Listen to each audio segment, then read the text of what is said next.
الحمد لله رب العالمين، والصلاة والسلام على سيد الأنبياء والمرسلين. أما بعد، فأعوذ بالله من الشيطان الرجيم. بسم الله الرحمن الرحيم. قال الله تعالى في شان حبيبه مخبرا وعامرا: إن الله وملائكته يصلون على النبي يا أيها الذين آمنوا صلوا عليه وسلموا تسليما. بلند بات کا کار مل کر پڑھی: الصلاۃ والسلام علیک یا سیدی یا رسول اللہ، الصلاۃ والسلام علیک یا سیدی یا حبیب اللہ، الصلاۃ والسلام علیک یا سیدی یا نبی اللہ، وعلى آلك وصحابك يا نور الله. اللہ عظیم کی حمد و ثنا کے بعد درود و سلام حضور صلی اللہ تعالی علیہ وآلہ وسلم کی بارگاہ میں ہدیۃً تحفۃً عقیدۃً نذرانۃً پیش کرنے کے بعد حاضرین کرام السلام علیکم ورحمۃ اللہ وبرکاتہ. قرآن پاک کی آیت مبارکہ پڑھی جس میں اللہ تبارک تعالیٰ نے فرمایا: ان اللہ و ملائکتہ یصلون علی النبی یا ایھا الذین آمنوا صلوا علیہ وسلموا تسلیما. اللہ تبارک تعالیٰ نے فرمایا کہ بے شک اللہ تعالیٰ اور اس کے فرشتے حضور صلی اللہ علیہ وسلم کی ذات پر درود بھیجتے ہیں، یعنی درود پاک پڑھتے ہیں. فرمایا: یا ایھا الذین آمنوا صلوا علیہ وسلموا تسلیما. فرمایا اے ایمان والو، جو ایمان لے آئے ہو تو حضور کی ذات پر درود بھی پڑھو، سلام بھی پڑھو. ادھر فرمایا کہ فرشتے اور اللہ حضور کی ذات پر درود پاک بھیجتے ہیں. فرمایا اے ایمان والو، تم درود بھی پڑھو، سلام بھی پڑھو. ایمان والوں کو درود بھی پڑھنے کا حکم دیا گیا اور سلام بھی پڑھنے کا حکم دیا گیا. مفسرین کرام فرماتے ہیں کہ مسلمان پر زندگی میں ایک مرتبہ حضور کی ذات پر درود پاک پڑھنا واجب ہے، فرض بھی کہا گیا. اور جہاں کسی محفل میں بار بار حضور صلی اللہ علیہ وسلم کا نام لیا جائے وہاں ایک مرتبہ پڑھ لینا واجب ہے، یا جب جتنی مرتبہ نام لیا جائے اتنی مرتبہ پڑھنا چاہیے. تو حضور صلی اللہ علیہ وسلم کی ذات پر درود و سلام پڑھنے کے علماء کرام فرماتے ہیں ہر طرح کے فوائد ہیں، بے شمار فوائد ہیں. حضور صلی اللہ علیہ وسلم نے فرمایا کہ کل قیامت کے دن کچھ لوگ ایسے ہوں گے کہ ان کو جنت کا حکم ہوگا، یعنی وہ جنت کی طرف جائیں گے لیکن جنت کا راستہ بھول جائیں گے. تو صحابہ کرام نے عرض کی: یا رسول اللہ، وہ کون لوگ ہوں گے؟ فرمایا وہ لوگ ہوں گے جو دنیا میں رہ کر میری ذات پر درود پاک نہیں پڑھتے تھے. فرمایا ان کو جنت کا حکم ہوگا، جنت کی طرف چلو. جب جنت کی طرف جائیں گے راستہ بھول جائیں گے. تو حضور نے فرمایا یہ وہ لوگ ہیں جو دنیا میں رہ کر میری ذات پر درود پاک نہیں بھیجتے تھے.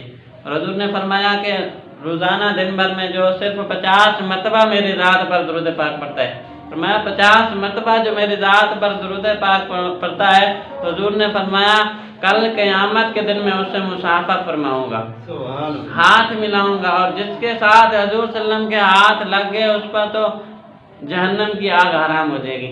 فرمایا صافحہ یوم القیامہ، جس نے 50 مرتبہ درود پاک پڑھا، فرمایا کل خود محمد میں اس سے مصافحہ فرماؤں گا. درود پاک پڑھنے کے دنیا میں بھی فائدے ہیں، آخرت میں بھی فائدے ہیں. اور درود پاک حضور صلی اللہ علیہ وسلم کے ساتھ پڑھنے سے محبت بڑھتی ہے. یعنی یہاں علماء کرام نے لکھا کثرت کے ساتھ پڑھو گے کہ حضور صلی اللہ علیہ وسلم کی زیارت میں درود پاک کے صدقے ہو سکتی ہے. تو پچھلے جمعہ آپ نے حضرت سیدنا بلال حبشی کا تذکرہ سنا تھا، کچھ رہ گیا تھا. حضرت بلال حبشی رضی اللہ تعالیٰ عنہ جب آپ بکتے ہوئے مکہ المکرمہ میں آئے، کیونکہ خاندانی غلام تھے، جب مکہ المکرمہ میں پہنچے تو ادھر مکہ کے ایک بہت بڑا رائج تھا جس کا نام عبداللہ بن جدعان تھا. اس نے آپ کو خرید لیا. جیسے مکہ کی منڈی میں آپ کو بھیجا گیا تو عبداللہ بن جدعان نے خریدا اور پوچھا کہ کیا کام کر لیتے ہو؟ تو حضرت بلال حبشی فرماتے ہیں میں خاندانی غلام ہوں، ہر کام کر لیتا ہوں. تو عبداللہ بن جدعان کو پسند آ گیا، یعنی حضرت بلال حبشی عبداللہ بن جدعان کو پسند آئے تو وہ آپ کو گھر لے آئے اور کہنے لگے کہ میری بکریاں چرانے کی تیری ذمہ داری ہے. تو حضرت بلال حبشی سارا دن عبداللہ بن جدعان کی بکریاں چرایا کرتے تھے مکہ کے پہاڑوں میں. تو اس وقت اسلام کا ابتدائی دور تھا. تو حضور صلی اللہ علیہ وسلم اور صدیق اکبر رضی اللہ تعالیٰ عنہ حضور صلی اللہ علیہ وسلم کے ساتھ تھے. اللہ کے حکم سے، یعنی اللہ تعالیٰ نے حضور صلی اللہ علیہ وسلم کو فرمایا کہ آپ غار میں آ جائیں، ایک پہاڑ میں آ جائیں، وہاں عبادت کریں. کیونکہ کفر شرک پھیلا ہوا تھا اور آپ کے اسلام کو بڑے جو رائج تھے وہاں کے سردار تھے نہیں مان رہے تھے، کلمہ پڑھ رہے تھے، لیکن جو چھوٹے طبقے والے لوگ تھے، جو غلام تھے، یعنی جو غریب تھے، وہ کلمہ پڑھ رہے تھے، بڑے بڑے رائج امیر سردار جو تھے وہ کلمہ نہیں پڑھ رہے تھے۔ اللہ کے حکم سے حضور صلی اللہ علیہ وسلم اور صدیق اکبر غار میں تشریف لے وہاں عبادت کرنے لگے، تو حضرت بلال حبشی رضی اللہ تعالیٰ عنہ عبداللہ بن جدعان کی بکریاں چراتے چراتے وہاں آ گئے، جہاں حضور صلی اللہ علیہ وسلم اور صدیق اکبر عبادت فرما رہے تھے۔ تو حضور صلی اللہ علیہ وسلم نے دیکھا کہ ایک آدمی آ رہا ہے بکریاں چرانے والا، جو حضرت بلال حبشی تھے، تو حضور نے فرمایا اے بکریاں چرانے والے ادھر آؤ۔ تو حضرت بلال حبشی جب حضور کے پاس آئے تو حضرت بلال دیکھتے ہی رہ گئے، یعنی پہلی مرتبہ حضور صلی اللہ علیہ وسلم کو جب بلال حبشی نے دیکھا، اتنے خوبصورت حسین و جمیل تھے، بلال حبشی دیکھتے رہ گئے۔ یہاں علماء کرام لکھتے ہیں حضور نے بلال کو دیکھا، بلال نے حضور کو دیکھا، اور بلال سب کچھ بھول گئے، بس حضور صلی اللہ علیہ وسلم کو دیکھتے رہے۔ حضور نے فرمایا کہ تیرے پاس کچھ کھانے کو ہے، تیرے پاس کچھ کھانے کو ہے؟ تو حضرت بلال نے فرمایا میں مالک نہیں ہوں، میں کسی کا غلام ہوں، یہ جو بکریاں ہیں ساری ان میں ایک بکری میرے لیے ہے، اس میں سے جو دودھ ہے وہ میرے ذمہ ہے، اگر آپ کی اجازت ہو تو وہ میں لے آؤں آپ کی خدمت میں پیش کروں۔ حضور صلی اللہ علیہ وسلم نے فرمایا وہ بکری لے آؤ۔ جب بلال حبشی حضور کی بارگاہ میں بکری لے آئے تو حضور صلی اللہ علیہ وسلم نے دودھ نکالا، خود نوش فرمایا اور صدیق اکبر کو بھی پلایا۔ جب دونوں نے پی لیا، اب تیسری مرتبہ حضور نے نکالا تو حضرت بلال کو فرمایا تو بھی پی لے۔ اب حضرت بلال حبشی فرماتے ہیں میں نے بھی پی لیا، ہم تینوں نے اتنا پی لیا کہ دوبارہ پینے کی گنجائش نہیں تھی، یعنی اور پینے کی حاجت نہیں تھی، لیکن میں نے جب بکری کی طرف دیکھا کہ وہی کا وہی دودھ پہلے کی طرح تھا، جیسے بکری کے تھن پہلے تھے ویسے تھے۔ اور ساری بکریوں نے جب حضور صلی اللہ علیہ وسلم کو دیکھا تو سب میں دودھ کی کثرت ہو گئی، یعنی جن بکریوں نے حضور صلی اللہ علیہ وسلم کی طرف ساری بکریوں نے نگاہ اٹھائی اور حضور کا چہرہ دیکھا تو ان میں جو دودھ کم تھا، جو نہیں دیتی تھی، وہ بھی دینے والی ہوں گی۔ حضرت بلال فرماتے ہیں سارا دن میں ادھر بیٹھا رہا، ادھر بکریاں چراتا رہا، شام کا وقت ہوا، جب واپس گھر آیا تو عبداللہ بن جدعان اس کے گھر والوں نے دیکھا تو آج بکریوں کی کیفیت عجیب ہے، کہنے لگے کہ اے غلام جدھر تم آج بکریاں لے گیا ہے روزانہ ادھر لے جانا، آج تم نے اچھی جگہ پر چرائی ہیں اس لیے وہ جگہ اچھی تھی، آج بکریوں میں دودھ زیادہ ہے، غلام کل بھی دوبارہ ادھر لے جانا۔ تو حضرت بلال حبشی فرماتے ہیں مجھ کو چاہیے اور کیا تھا۔ تو جب صبح کا وقت ہوا پھر حضور کی خدمت میں حاضر ہوئے اور حضور صلی اللہ علیہ وسلم نے جب حضرت بلال حبشی کو فرمایا اے بلال کلمہ پڑھ لو، اسلام کے بارے میں تیرا کیا رائے ہے، کیا تم مسلمان ہو جاؤ گے، کیا تم مسلمان ہونا چاہتے ہو؟ حضور صلی اللہ علیہ وسلم نے فرمایا اے بلال کلمہ پڑھ کر مسلمان ہو جاؤ۔ اب حضرت بلال حبشی رضی اللہ تعالیٰ عنہ نے اور کوئی دلیل نہیں مانگی، کوئی معجزہ نہیں مانگا، کلمہ پڑھ لیا، کیونکہ آپ فرماتے تھے کسی نے چاند کے 2 ٹکڑے ہوتے دیکھ کر کلمہ پڑھا، یعنی چاند کے ٹکڑے ہوئے معجزہ دیکھا پھر کسی نے کلمہ پڑھا، کسی نے درخت کو سجدہ کرتے ہوئے زمین پر چلتے ہوئے دیکھا حضور کا معجزہ پھر کلمہ پڑھا۔ فرماتے ہیں کسی نے پتھر کو پانی پر تیرتے ہوئے دیکھا پھر کلمہ پڑھا۔ فرماتے ہیں میں اکیلا ہی بلال ہوں جس نے حضور کا چہرہ دیکھ کر کلمہ پڑھا۔ فرماتے ہیں میں نے کوئی اور دلیل نہیں مانگی، حضور نے فرمایا بلال کلمہ پڑھ کر مسلمان ہو جاؤ۔ تو حضرت بلال حبشی نے جب حضور کا چہرہ دیکھا تھا تو فرماتے ہیں میں نے حضور کا چہرہ دیکھ کر کلمہ پڑھ لیا۔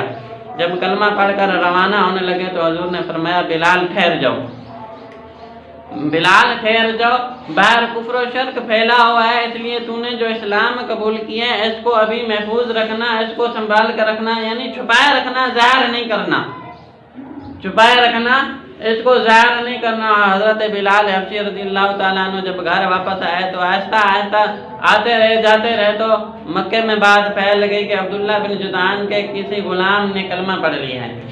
اب امیہ اور ابو جہل عبداللہ بن جدعان کے پاس آئے اور کہنے لگے کہ تیرے کسی غلام نے حضور کا کلمہ پڑھ لیا ہے، وہ مسلمان ہو گیا۔ اب عبداللہ بن جدعان اتنا رئیس تھا، اتنا امیر تھا، اس کو پتہ ہی نہیں تھا کہ میرے غلاموں میں کوئی بلال بھی ہے، یعنی اس کے اتنے غلام تھے اس کو پتہ بھی نہیں تھا کہ میرے غلاموں میں کوئی بلال بھی ہے۔ کہنے لگا ابو جہل امیہ جو بلال ہے اسے لے جاؤ، اگر حضور کا کلمہ چھوڑ دے ٹھیک ہے، نہ چھوڑے تو جان اس کی نکال دو، لیکن نکالنے سے پہلے اس کو کلمہ چھڑوا لینا، اس کا کلمہ چھڑا لینا، آپ پر اتنی بہت سارے تشدد کیا گیا، ظلم و ستم کیا گیا، امیہ ساری رات مرتا، سارا دن مرتا، غلاموں سے مرواتا، لیکن بلال سے فرماتے ہیں امیہ جان نکالیاں نکال لے، لیکن میں کلمہ نہیں چھوڑوں گا، ایک ہی تو میرے پاس یہی ذریعہ ہے، میں اس کو نہیں چھوڑوں گا۔ تو حضرت بلال حبشی رضی اللہ تعالیٰ عنہ اتنا ظلم و ستم سہنے کے بعد انہوں نے کلمہ نہیں چھوڑا، کیونکہ سچے عاشق رسول تھے۔ حضور فرماتے ہیں جب بلال حبشی چلتے تھے تو میں ان کے قدموں کی آواز جنت میں سنتا ہوں، کہ حضرت بلال کی قدموں کی آواز جنت میں جا رہی ہے۔ فرماتے ہیں معراج پر جب میں گیا تو ادھر میرے آگے آگے حضرت بلال حبشی کے قدموں کی آواز آ رہی تھی۔ اتنے سچے عاشق رسول تھے۔ تو اللہ کی بارگاہ میں مقبول چہرہ نہیں ہوتا، اللہ کی بارگاہ میں زیادہ حسن مقبول نہیں ہوتا، وہاں مقبول ہوتا ہے حضور کی محبت، چاہے رنگ جیسا ہو لیکن ایمان مضبوط ہو۔ ابو لہب حضور کا چاچا تھا، اتنا خوبصورت تھا، لہب کہتے ہیں شعلے کو، یعنی اس کا چہرہ شعلے کی طرح چمکتا تھا، لیکن اللہ تبارک تعالیٰ نے فرمایا تبت یدا ابی لہب وتب، فرمایا اے ابو لہب تیرے ہاتھ ٹوٹ جائیں، اس لیے کہ حضور صلی اللہ علیہ وسلم کو آخری نبی نہیں مانتا تھا، وہ اس نے کلمہ نہیں پڑھا، حضور کے دین کا انکار کیا، اس لیے اللہ نے فرمایا تبت یدا ابی لہب وتب، اے ابو لہب تیرے ہاتھ ٹوٹ جائیں، اس کے دونوں ہاتھ ٹوٹ گئے۔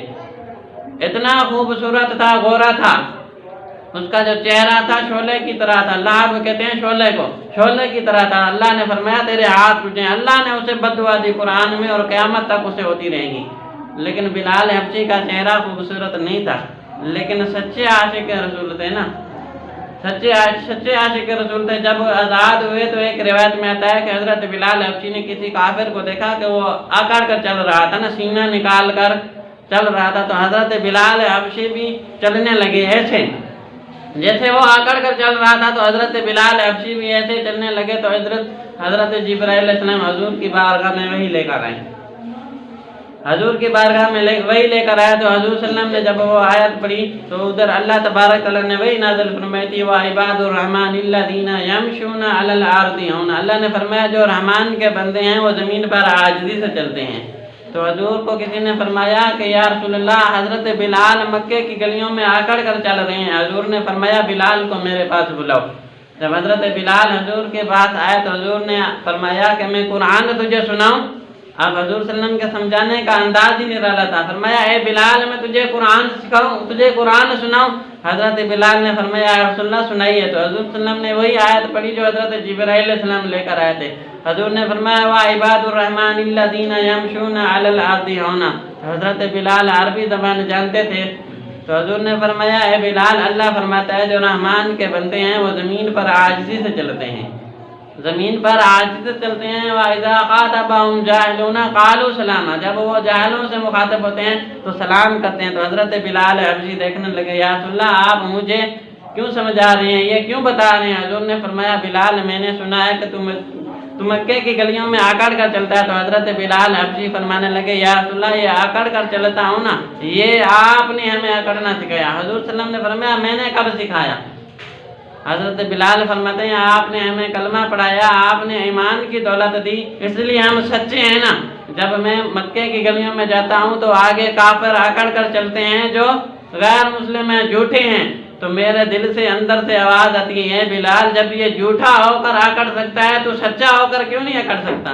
یہ جھوٹا ہو کر خود کو بہت ناز والا سمجھتا ہے، تو سچا ہو کر کیوں نہیں سمجھتا؟ حضور نے فرمایا اے بلال میں یہاں عاجزیاں سکھانے آیا ہوں، میں تکبر سکھانے نہیں آیا، یہاں عاجزیاں سکھانے آیا ہوں۔ تو ایک وقت یہ بھی آیا جب حضور نے مکہ فتح کیا، جب مکہ المکرمہ کو حضور نے فتح کر لیا تو حضور صلی اللہ علیہ وسلم نے فرمایا اے بلال کعبے کی چھت پر چڑھ جا اور اذان پڑھ۔ فرمایا اے بلال کعبے کی چھت پر چڑھ جا اور اذان پڑھ۔ تو حضرت بلال حبشی رضی اللہ تعالیٰ عنہ ادھر ادھر دیکھنے لگے، عرض کرنے لگے یا رسول اللہ یہاں وہ رائش کھڑے ہیں جو مجھے خریدتے رہے ہیں، بیچتے رہے ہیں، یہاں بڑے بڑے رائش سردار کھڑے ہیں جن کا میں غلام رہا ہوں، یہ بھلا کیسے ہو سکتا ہے یہ نیچے رہ جائیں؟ آپ کے اعلیٰ صحابہ کرام کھڑے ہیں، صدیق اکبر کھڑے ہیں، میں یہ کیسے ہو سکتا ہے یہ نیچے ہو جائیں میں اوپر چڑھا جاؤں؟ حضور نے فرمایا کہ تو چڑھ جا اوپر، تو اوپر چڑھ جا۔ تو حضرت بلال حبشی رضی اللہ تعالیٰ عنہ جب اوپر چڑھ گئے تو یہاں حضور صلی اللہ علیہ وسلم سکھا رہے تھے کہ